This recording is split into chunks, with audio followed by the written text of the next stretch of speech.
Good afternoon. I am Anto Budiajo. Welcome to Monday Live. This is something that we do every Monday, 3 p.m. Eastern. We're here to figure out what the future is for smart buildings. List of who we are is on mondaylive.org. Just to point out that views expressed here over this hour are personal, not of any company or organization. Just please remember, keep that in mind. And please do post questions and comments on the chat. We really want to make this as interactive as possible. This deck and all of the links on the deck is on mondaylive.org. So if you want any of the links, head over there. So this being a new month, because we were not on air last week, we're going to be talking about value, but specifically value in context, and we'll explain all of that and once we get this chit chat going. Our agenda today, our normal news and trends, and then we talk about value in context. And we're going to start at the sort of 60,000 foot level as to sort of on the sort of the why smart buildings and the value discussions related to that. But before we get there, Ken, what's going on? Thanks, Anto. We, of course, have our April issue on reinvention, reconfiguration, and forced evolution. Good interest in that. Automated buildings, we're deep in our own reinvention. We're trying to see how we can best engage the communication of change, the rapid communication of change that is occurring in the industry. How can we kind of get back to our roots from where we started 23 years ago? Our people are the people who created us, or basically, if you read all the articles and stuff, it is the industry that has kind of supported us and taken us to where we need, but we kind of see that we need a new model to interface with them, and we're working hard at trying to figure out the best way to do that. So a lot of fun in reinvention. Just wrote an article for connected contractors, got accepted, and should be online Thursday. The communication of change. It's just, there's so much change going on in everybody's camp that we have to come up with some method of instantaneously being able to share that, and we're hard at that. A few things across my desk that I thought were interesting. Cisco has unveiled a smart workspace for the hybrid workplace. It was interesting to see Cisco back in the arena again. One of our sponsors, AB&B, is partnered with Samsung to drive smart building technology. That's kind of an interesting trend, I think, is large identities buying smaller control identities, and then, you know, starting to mesh with companies like Samsung. Interesting trends possibly inside of that. An article that we have on our April issue is What is the Independent Data Layer by Andy Frank. And I posted that on LinkedIn and created a fair amount of interest. I was quite surprised, over 1,700 views. And I like the word because it fits his words. They fit well into today's session. He says the IDL, the independent data layer, does not provide end user value on its own. Instead, it enables value. And I think a lot of all the work that we all do is in that category. It doesn't really bring the value, it enables us to extract the value. So that's probably worth discussing a little bit later. Back to you, Anto. Thank you, Ken. John, what's going on? And therein lies the problem, Ken. That was a joke. We don't bring any value to anybody. I get it. You're a little slow, but that's okay. All right. Okay, so anyways, I want to highlight this. I think this is really interesting. Had some discussions with people at the Association of Energy Engineers East event 3 weeks ago and last week at Niagara Summit. So NYSERDA, their real-time energy management program, which basically is applying analytics and energy information, EMIS, energy management information systems, to buildings. They've just completed 5 years, and they have hundreds of buildings. And one of the requirements as they tracked the results and funded the implementation. They collected all the data, they anonymized all the data. And now at the end of that program, they are making all of that data directly available. It's haystack tagged, and they're making it available for hackathon worldwide to have people go in, get the data, and see what you can do with it. It's really exciting because I think we talked about these types of things and the crowdsourcing of data and all of this. They did it. I did not know, I was involved very early on when they launched the program, but I did not know that this was one of the end goals. I don't know if it was all along. But this, you can sign up to be part of the hackathon up until 4/15, so there's not much time left. They are not going to extend it. They said they had over 150 registrants already to participate in the hackathon and go after this, openly available, tagged. But still, I mean, it's the data from the buildings of all different types. Pretty sure it was 200 commercial and multifamily buildings. Pretty exciting in a couple of ways, right? And I think this is the types of things we're hoping will move the market forward. It also demonstrates, having semantically modeled data makes it available for other people to use more effectively. So I thought that was really cool there as well. All right. Yeah, it's cool stuff, John. I just posted the link in the chat if anyone wants to jump on it. Thank you very much. Appreciate it. Great. Thank you. And next up, Mark. First of all, a special shout out to Sabine. We missed you at the summit. Just a special shout out. What I want to share with you today is the latest and greatest from our friends at Gartner on worldwide IT spending. As you can see here, it's projected to reach $4.4 trillion.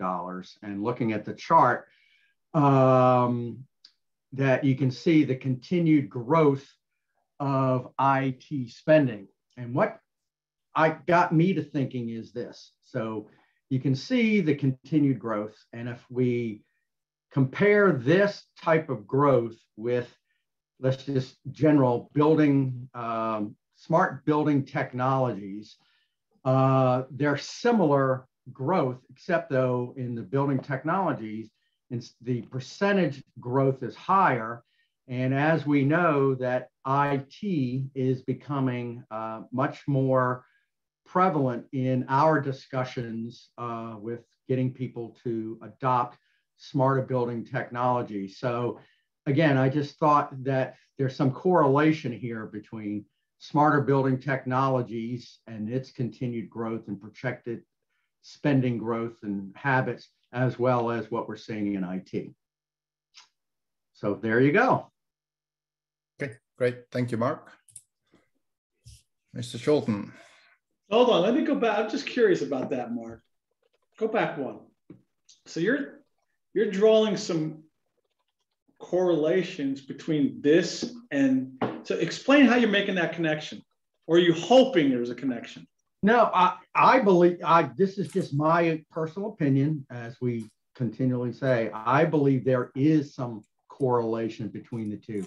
One, as IT folks get much more involved in smarter building technology decisions, spending, et cetera, as well as is our smarter, and some camps, smarter building technology is being viewed as an IT spend. Although limited, very, very limited, I believe it's going, we're starting to see the beginnings of a trend to go up to that effect.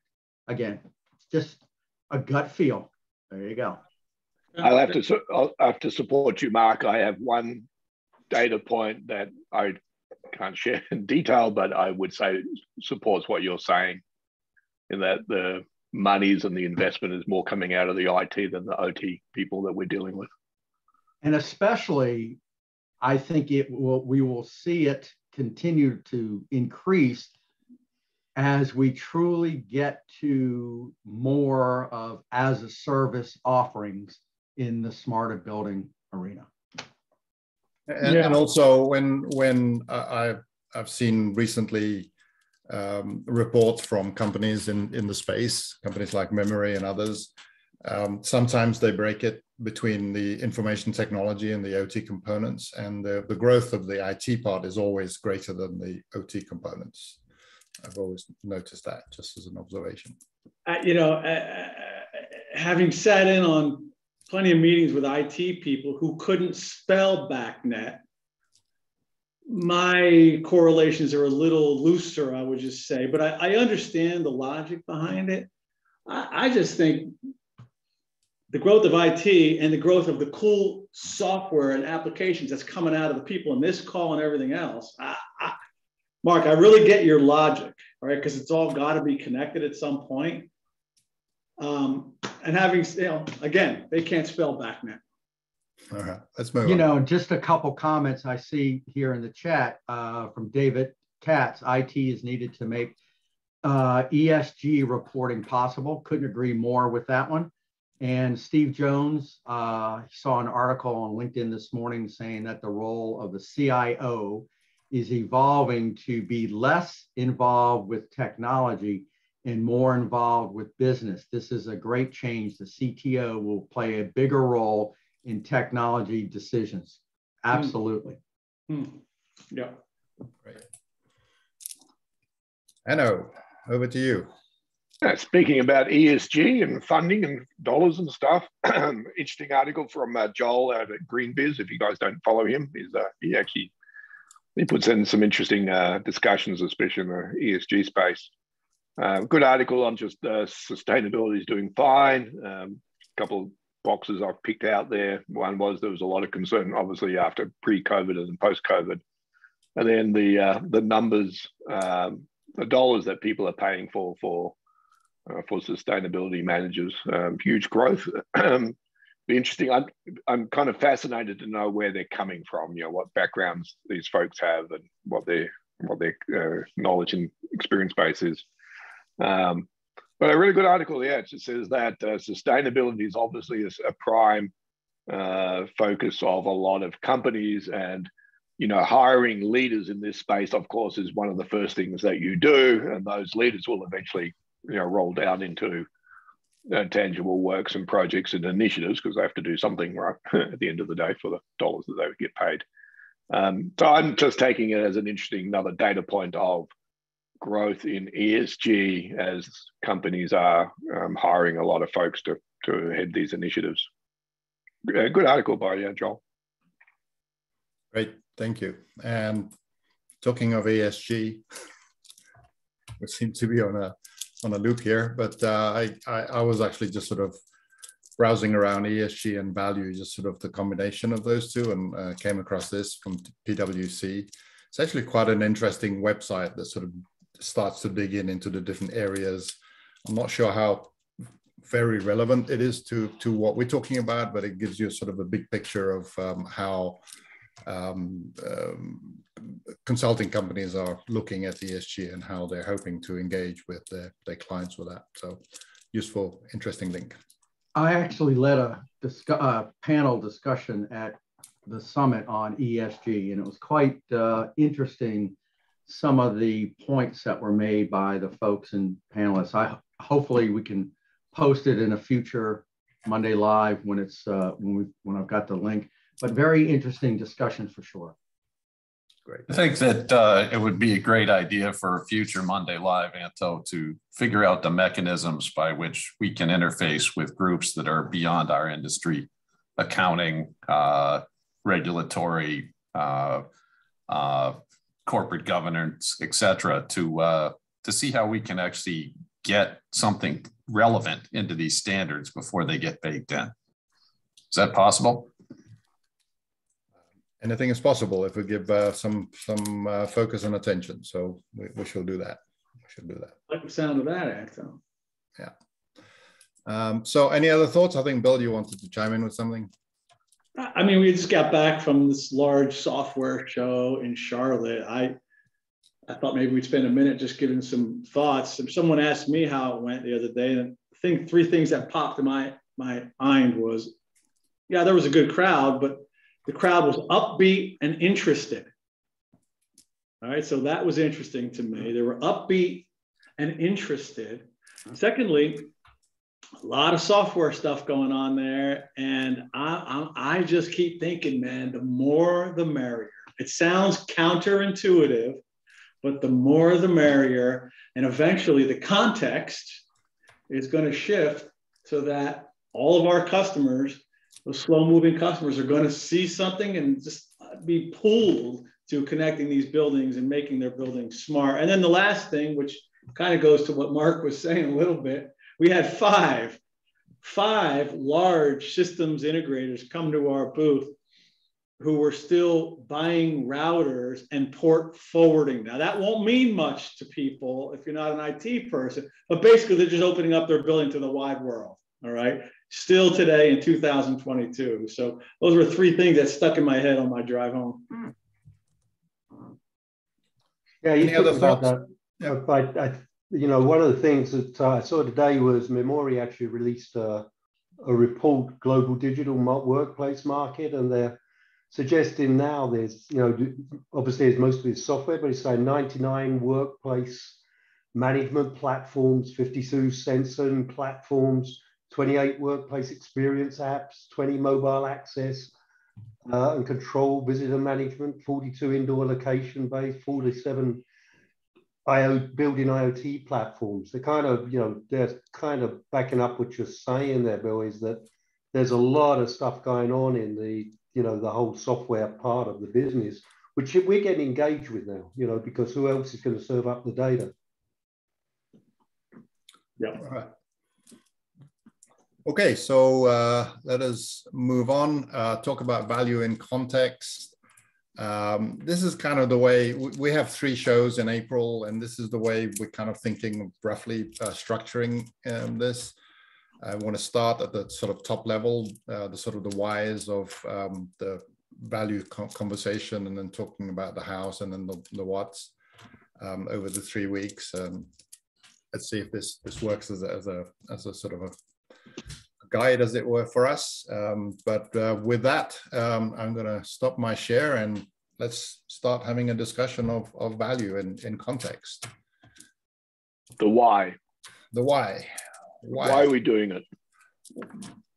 Well, I think the why is more to do with why is it important for somebody. You know, what is the value proposition? I think Jim and Bill, I think last week on our planning call, you were really speaking to these concepts. Well, I'll kick it off by saying you use the words value in context. That's legit. That's like, okay, what is the context? What are the value we bring? I'm going to switch it around 180 and say there's also the value of context, meaning what words we on this call here put together, what types of software and systems and words and language we put together to drive behaviors, because all behaviors, buying behaviors, all this stuff are driven by context. Context is decisive. Without a context to act, there will be no action. And that context could be the latest and greatest app, or it could be, you know, a fabulous set of words that help somebody understand why they would make their building smart or secure and secure. So anyway, value of context and value in context, you can take it either way. Something else that we talked about when we were first discussing this too is the why part of this is us getting this message to those who are making decisions out there. And if we can figure out and articulate the why is this important, or maybe add to it, you know, what is the return on that investment? Why should they make that decision? I think that's as important as anything we can do, is to get people to understand, you know, open interoperable buildings are important because all these things that we were talking about, and getting that message out to people. So it's not just us talking about it, it's us communicating that message out to decision makers. That is the important part of this whole thing to me. Which circles back to the context that Bill was talking about, because one of the struggles that we have, and I'm sure you guys see at the same time, is typically the people that we present to who are the decision makers who hold the purse are not the people who operate and run these things, right? And they are so disconnected that we have to change our context story significantly from one to the other, you know, which is annoying, but part of business, right? Part of business. So I want to pick up a couple of things. This is from something I wrote a long time ago and actually gave a talk at it at the University of Richmond on value. And that value is the why. It's not the how, okay? As I look at it. It's outcomes, not output. And there's, in our built environment, I believe there are two different value headers that we need to address. One is the operational value, and there's the business value. And what I equate to this is that owners, operators, I equate it to this. Nobody wants quarter-inch drills anymore. They want quarter-inch holes. And that's a very simple analogy of how, as I see it, value needs, we as an industry need to rethink what the value is and be able to, as Anna, you said it, or Tracy, communicate it. And then when it comes to the value of any product or solution, it becomes relevant to it must become relevant to a customer. They must recognize the value of solving a problem and or acknowledge the cost of inaction, as I see it. So as we discuss this over this month, I encourage us to think about this as we discuss this. Yeah. Let me jump in and say, because we're all dancing around the same thing, which is nice. It's a nice starting point. So what Anna said and what Mark just followed up with is, it's like if you have 5 children, you're not raising them all the same way. If you are, you're not a sophisticated parent. And when you're going to your customers, you're simply, Anna said, boy, it'd be nice if we could just give the same context to everybody. But there's 7 billion people on the world. 7 billion different contexts. So we have to be smart enough to dance with the person we're speaking with. And what a boring world it would be if the same context would work for anybody and everybody anyway. And so that's where the stack might actually come into play. You know, when you're taking your product or your service and you actually contextualize it with the person you're about to speak to, that could start to drive some of that stuff. Well, along those lines, Bill, how about, should we, during our monthly discussion here, should there be value specific for the type of segment?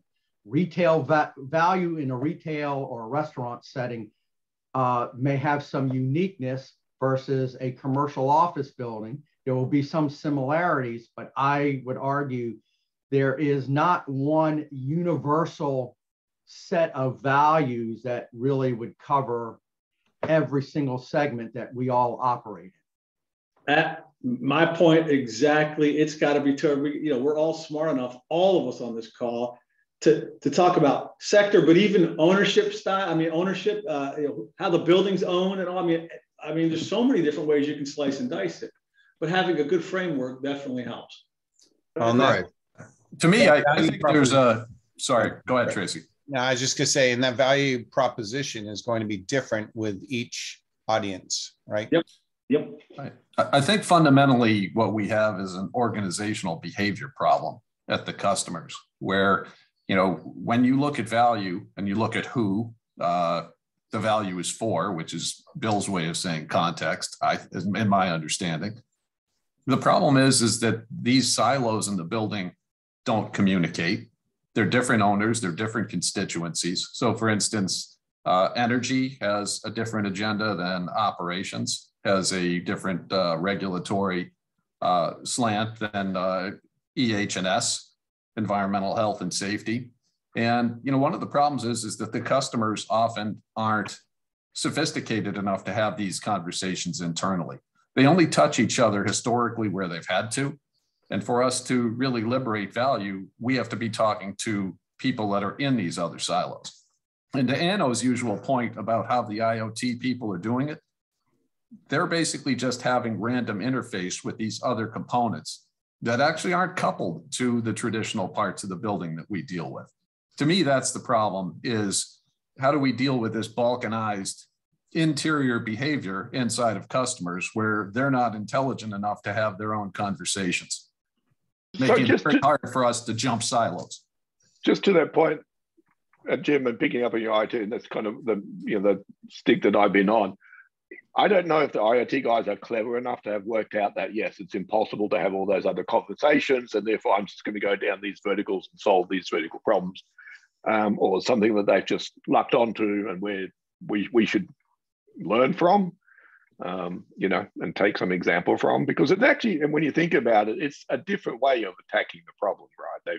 They've kind of gone around it, and we've stuck to our rigid roads, and I do wonder at times, not to say that that's one answer or the other is 100% right, but I think there are things to be learned from those guys, how they do that. Is it the fact that they're just targeting typically a very small problem or a very small, very narrow vertical, very narrow, yeah. And they solve that and get out?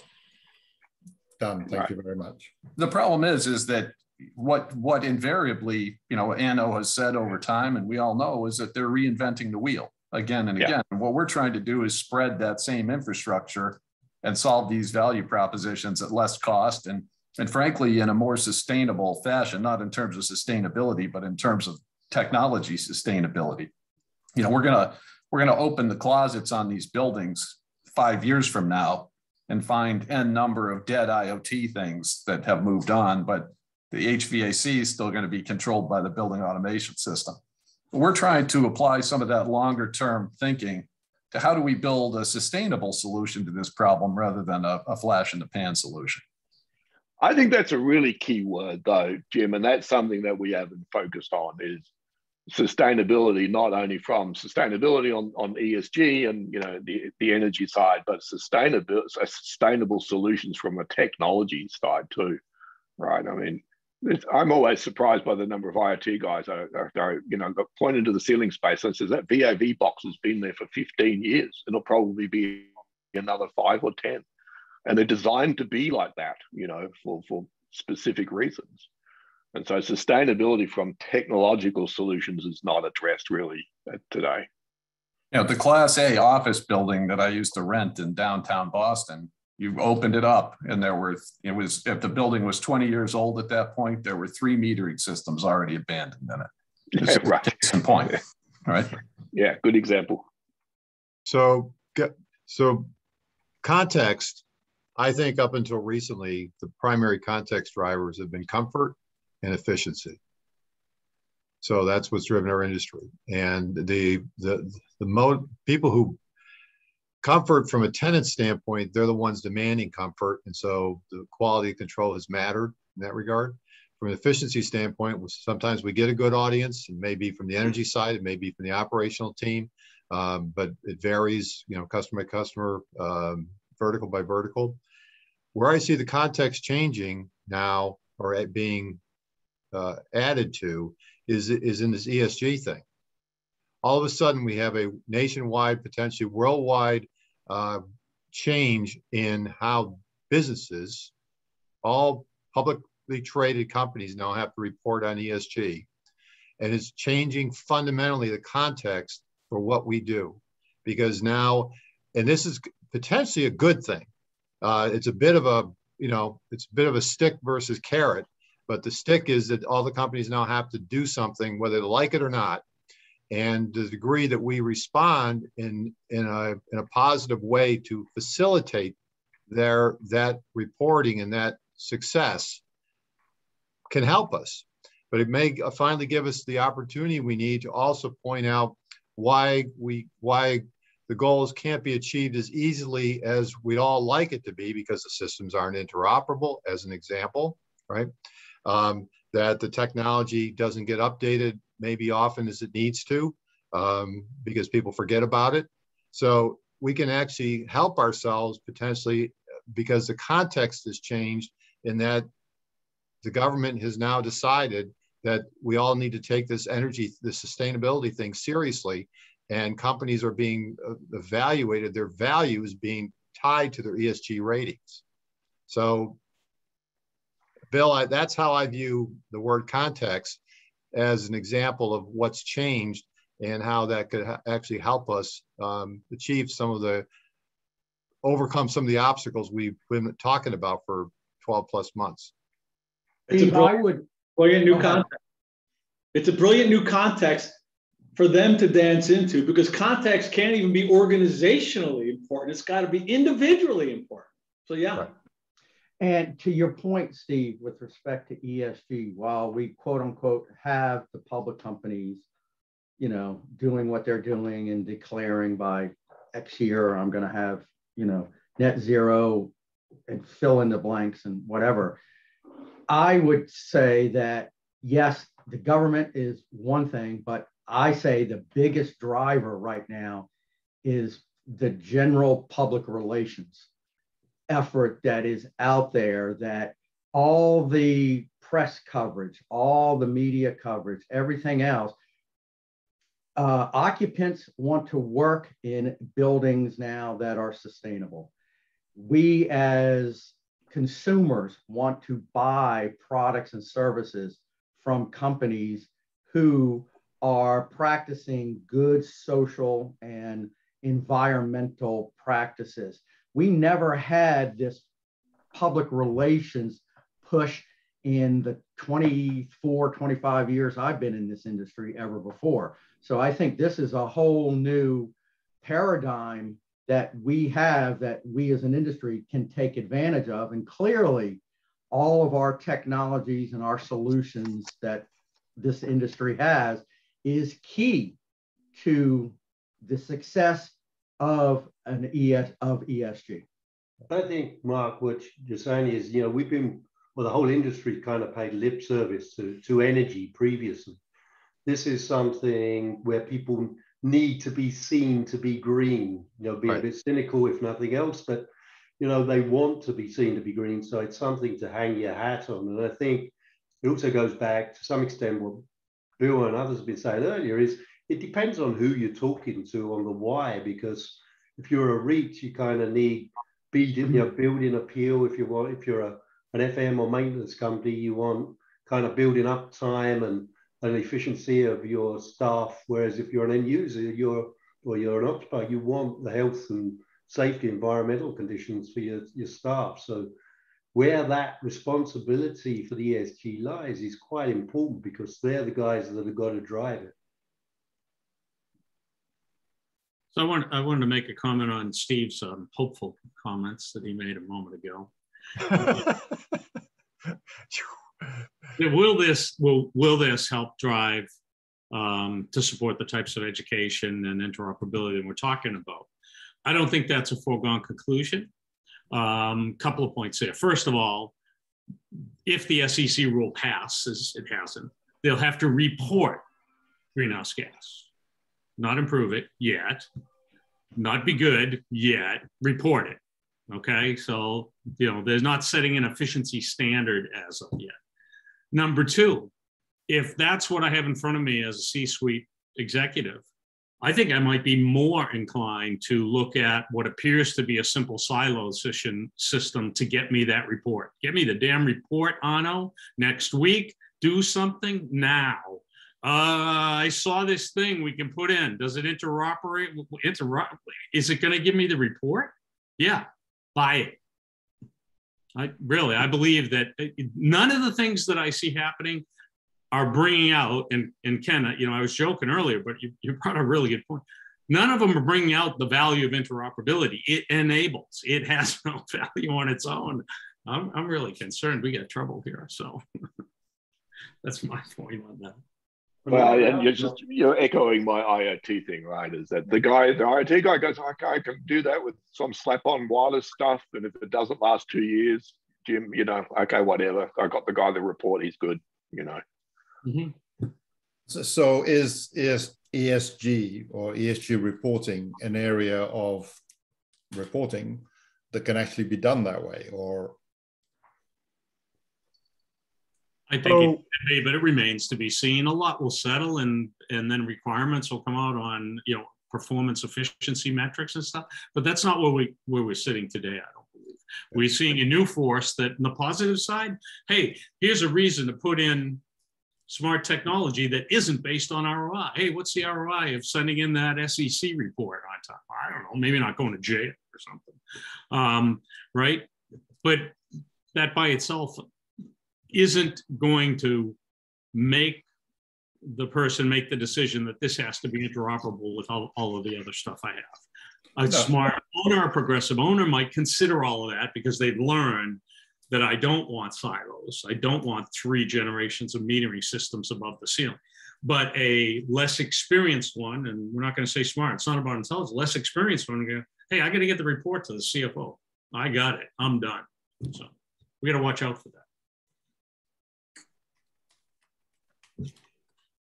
But I guess a lot of what we are, the people on the call, I guess even those that were at the summit last week, or us, a lot of our job is to serve up the data. There's hundreds of startups out there now that are actually feeding off the data, you know, and somehow that marriage, it's got to be, what is the, you know, is it our job or whose job is it to actually, you know, make sure those reports are correct? Because it's unlikely many of the people on the call, and certainly other areas, are the guys who are providing that software. You know, are most of us engaged in serving up the data? I don't know. Yeah. So I don't know if I'm hearing that the District of Columbia is now requiring building owners with more than 25,000 square feet to submit benchmark data on their energy consumption. And further, they're going to be now required to reduce their energy consumption over time. So that kind of sort of mandate at a local level, I don't know if that, there's more examples that are going on outside of District of Columbia at a state level or not. But to the degree that companies are pressured to reduce and report out accurate numbers, and then report and then achieve real meaningful reductions. If that catches on, that's significant, because one of the challenges is, if you don't, as somebody pointed out to me earlier today, is that if you wait to act, you lose time. Lose critical time. So if there's a goal by 2030 or 2040 that your footprint has been reduced, like in the net zero case, Mark, or whatever the goal is, the longer you wait, the harder it is to catch up, because you really can't. You need that cumulative effect. What are you guys seeing in that regard in terms of actual commitments to perform? Well, Steve, to your point, you said DC, the district.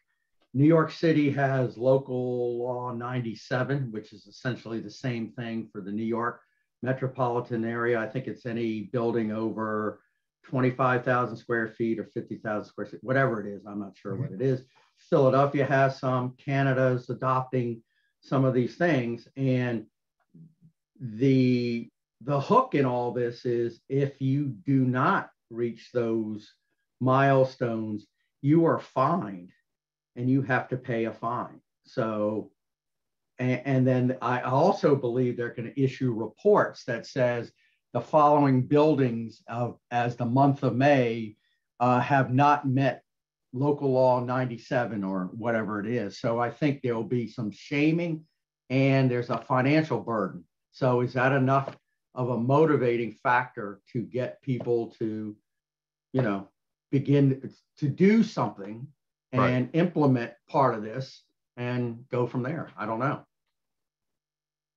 Yeah, there's a couple of links in the chat right now, one for Montgomery County and another Montgomery County, Maryland, another for Ontario. So the answer is yes, more and more communities are starting to require improvement. And how does that equate to value? In other words, you know, trying to circle back here a little bit on some of our discussion of which is value. So is the value here for us to come up with the value propositions with respect to ESG? And I think somebody said that earlier on in our conversation. Or what is the value of our industry to make that contribution to these particular efforts? Well, that's why I was taking on Steve's lead. The way I was reading Steve's comment is that, sure, you know, getting the report and here's the data doesn't do anything for you when you need to then say do the dive and deep dive into, well, what's causing that and where can I make changes and where can I have direct inputs. You know, that's where we start to have better insight, right? The IoT guy who's just doing the metering, he's not going to bring any insight into, you know, what are the issues here and how do I correct that and how do I improve that? And that's really where skill sets of, you know, organizations that you see here and everyone else in this space really brings to the equation, because they're going to get to that point pretty quickly. One thing to see the report. Next thing is, well, what do I do about it, and who can help advise me, and what's the detail, what's the drive down, and just sticking a meter on the building isn't going to. Yeah, because I'm just reading the one in District of Columbia. Okay, they passed this act, the DC Omnibus Act of 2018. They need to reduce greenhouse gas emissions and energy consumption by 50% by 2032. Wow. That's not easily done, guys. Right. And the point is, if that type of legislation becomes more pervasive across the U.S. and across the world, man, that's going to be good, very good for our industry. And it's going to, people are going to say, well, what do I need to do to get there? And that's why details matter, right, Steve, at the end of the day. And that's what we're trying to get to. Doing the details and driving down into the actual systems and everything else that's going on in the place of the building is going to give you the information to help you do that. Right. Just reading the metadata at the front end, right? That's yeah, not good enough, you know.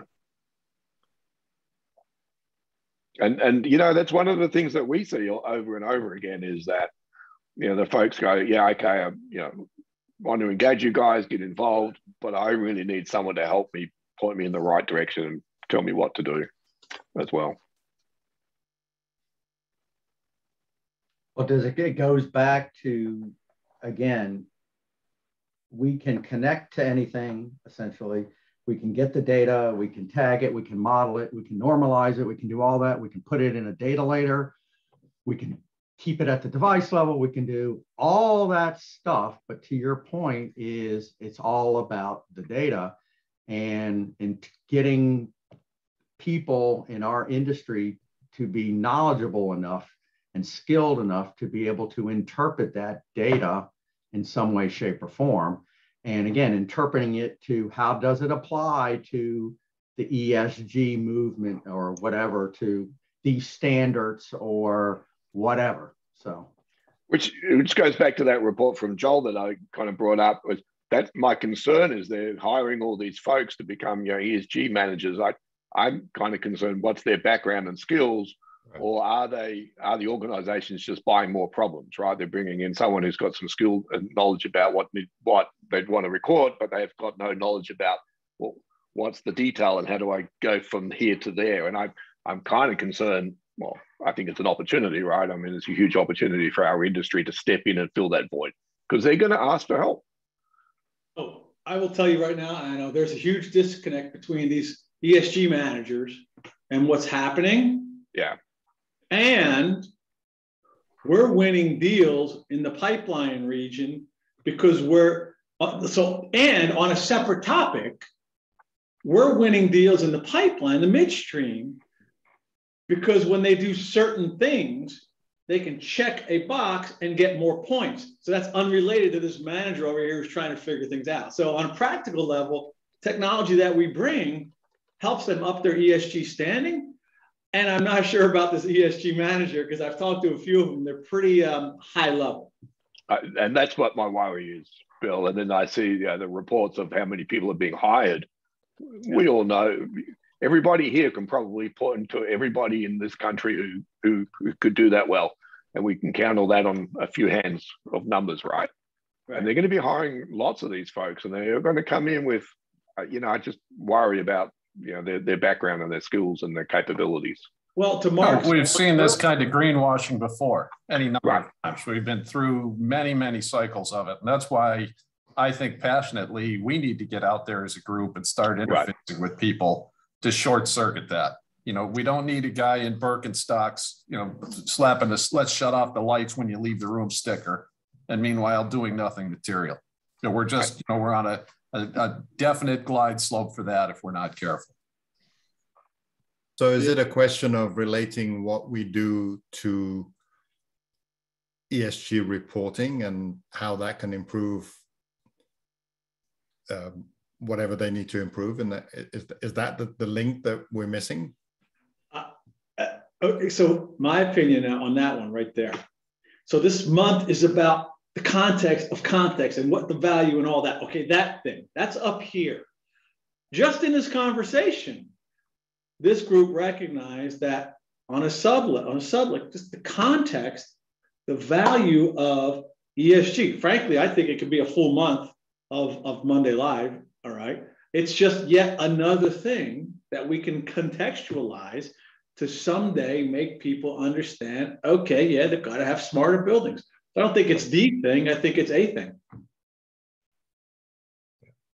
Yeah, so Bill, I think instead of just letting the dog wagging the tail, I think I think we should get a little bit aggressive here and help guide what the E and ESG is going to, or the E and ESG is going to should look like. We should start to try to influence that as opposed to being told what it's going to be and then have to be, trying to convince people to change. I love it. Jim Lee said it best: short circuit the guy in Birkenstock. Especially if he's making 400 grand. Yeah, really. I'm doing something wrong.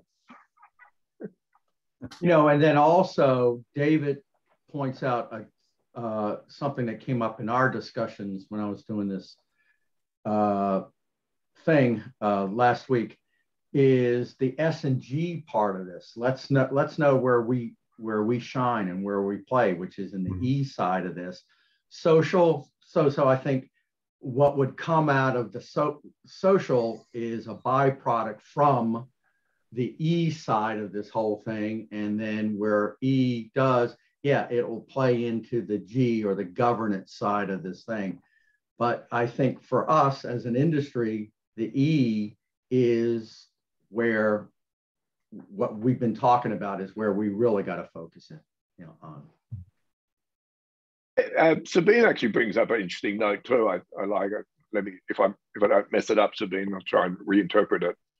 I think one of the things that, and I've seen this especially in the SI and the MSI channels, right, is that oftentimes we make their life more complicated rather than easy to deliver some of this stuff. I've seen just a whole bunch of them, trying to do different things and trying to cobble together their own solutions. The number of what I describe as, self-made solutions that I see out there is kind of interesting. And I just wonder if we're not, helping them better in some ways, because to get scale at the end of the day, you need to go through the SIs and the MSIs to help get some of these solutions into the space. And I just wonder if, we haven't done a good enough job making it easier for them. Interesting. I hope I didn't mess that up, Sabine. Now we know why you don't make 400 grand. I guess so, yeah. How do you know he doesn't? How do you know I don't? Wait a minute. Okay, where does this bring us? This is a conversation about value. Is there an action from this as we start?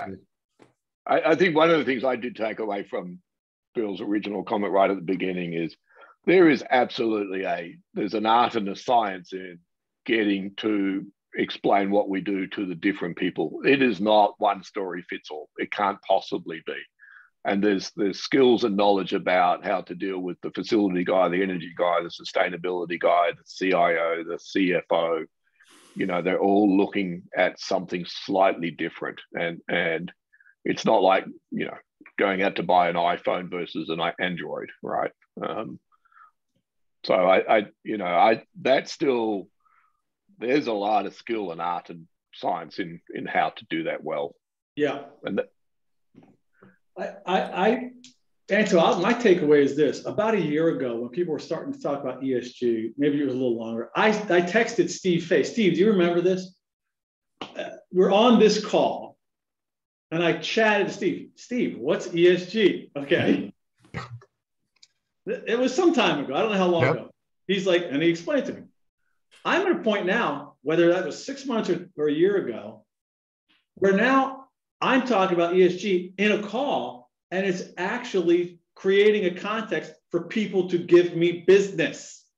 Right. So that we've gone from what's ESG to, oh no, I need to be bringing this language into my, and look, I'm not even in the software game.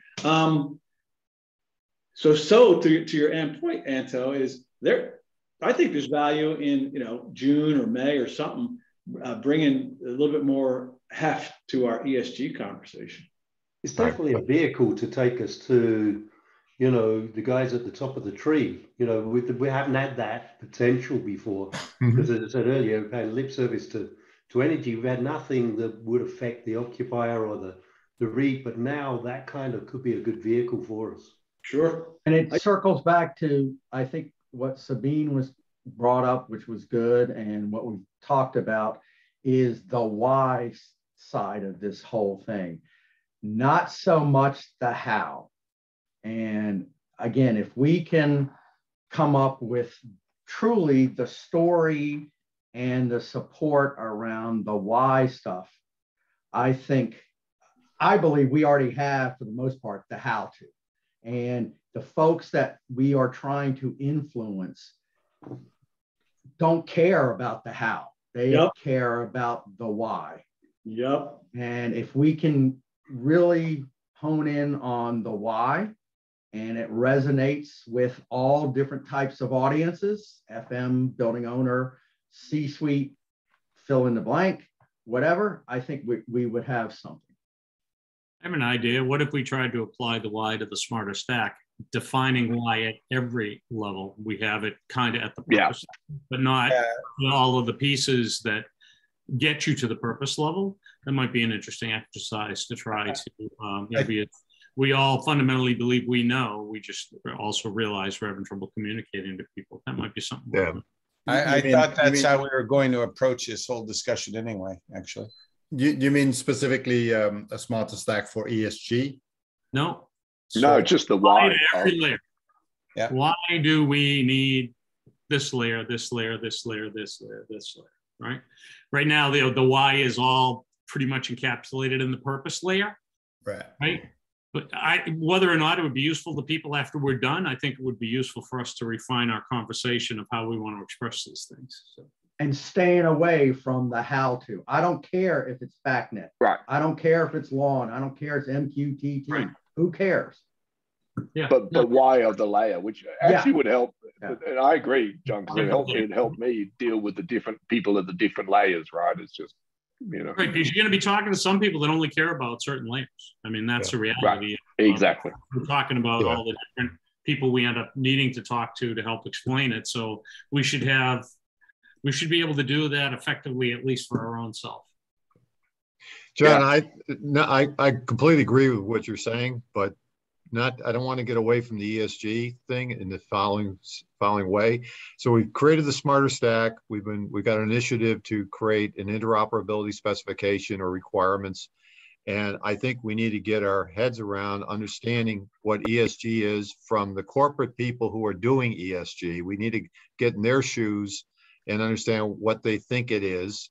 And then we need to translate that into our world and then give them back the information and help guide them. So I think we could spend quite a bit of time on this, frankly, in the months to come.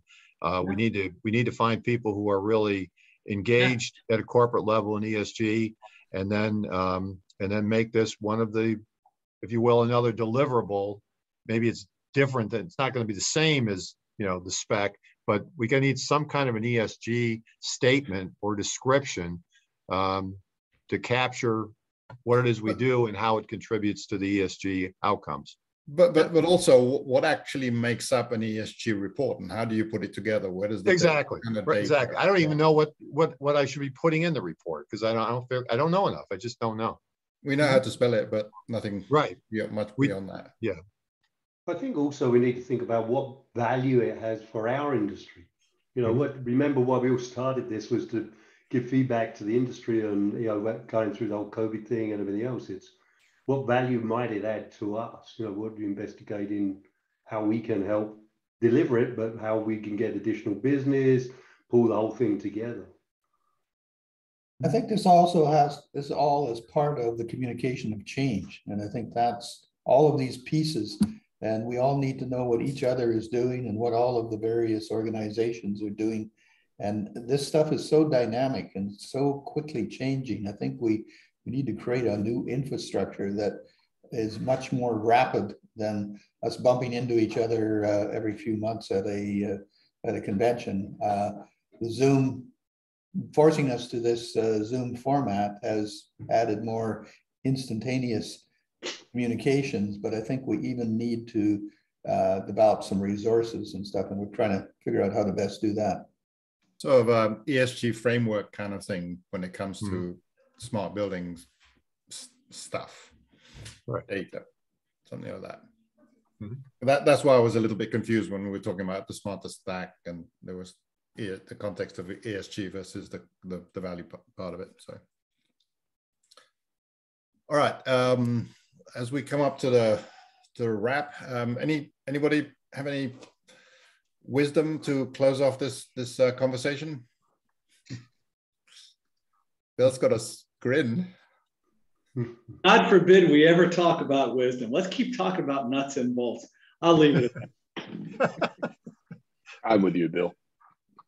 That was an easy out, Bill. Is that a new fortune cookie saying, Bill, you're going to suggest to the fortune cookie manufacturers?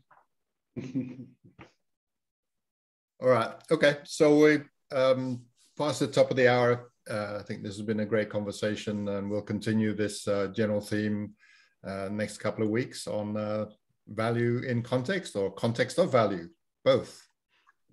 Hi, guys. Thanks, everybody. Thanks, guys. And, video will be up tomorrow. Have a great week. Bye-bye. Thank y'all. See you later. Bye. Bye.